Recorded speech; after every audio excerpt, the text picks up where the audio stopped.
Today we held the 14th LDC Retail and Leisure Summit at the offices of Bowen, Leighton, Peisner in London.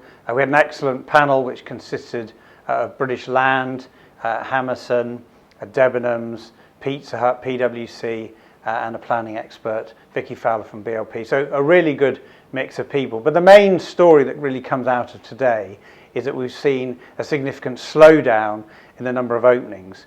And that is actually arrested significantly by nearly 1,000 during the first half of this year. A lot of it came back to a debate around food and beverage and whether there's a bubble or whether there's a transition. We also talked about the persistency in number of vacant shops. So there are over 18,000 shops which have been vacant for more than 3 years out of a total of 47,000. So not an insignificant issue.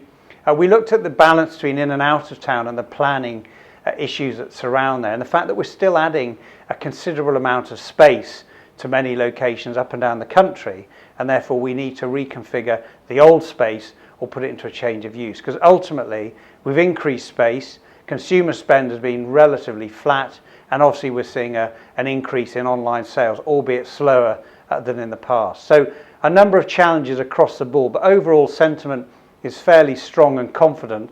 But there is an underlying belief that going into 2017, Brexit will start to impact through currency and through the supply chain, and that actually there could be further distressed retailers, but also a number of them reconfiguring stores by relocating to more prime locations, which are more destinations, but also perhaps reducing store numbers.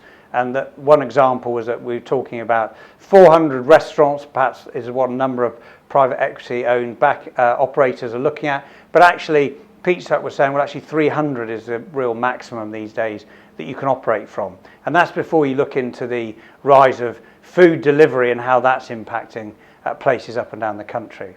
So all in all, another great event.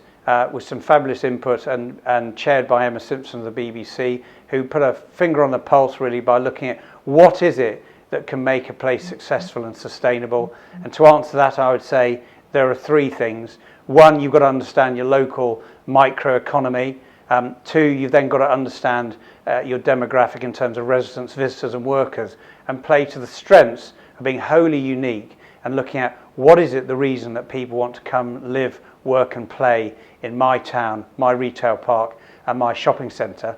LDC looks forward to continue to analyse this going forward, with our next summit happening in February 2017, where we'll analyse the whole of 2016. Thank you.